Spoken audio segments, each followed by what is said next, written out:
Con un gol nei minuti finali di Simone Martorana, il Marsala 1912 si aggiudica il derby contro la Folgore Castelvetrano. Al termine di un match privo di emozioni e con pochissime azioni degne di nota, la formazione di mister Totò Brucculeri conquista l'intera posta in palio ottenendo il quarto risultato utile consecutivo e confermando un'ottima solidità difensiva che permette a Faraone di preservare l'imbattibilità dopo il suo debutto a Castelbuono.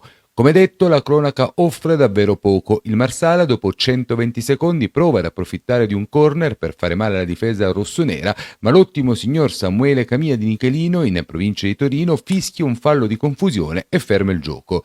La replica della Folgore all'11° minuto, con Ermini che si avventa su un pallone messo in aria, pronta la chiusura di 5 mani in corner. Al 15° protesta del Marsala per una spallata di Priola su Meo. Il direttore di gara, vicinissimo all'azione, lascia giocare. Al 19° ancora Capitano Ermini cerca di far male, ma la sua conclusione termina a lato.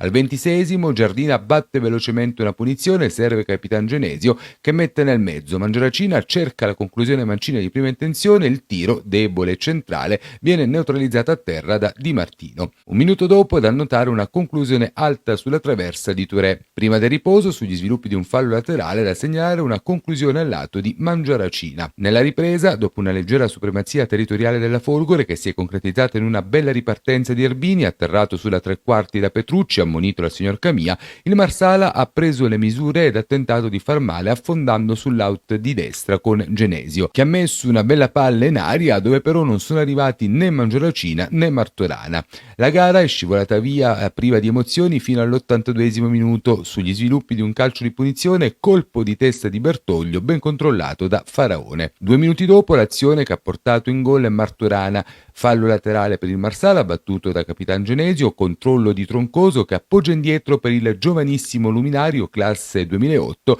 traversone immediato in aria, tocco di testa di Mangiaracina, palla che arriva a Martorana, bravo a coordinarsi per il tiro di prima intenzione che ha trafitto Di Martino. Gioia in campo e sugli spalti.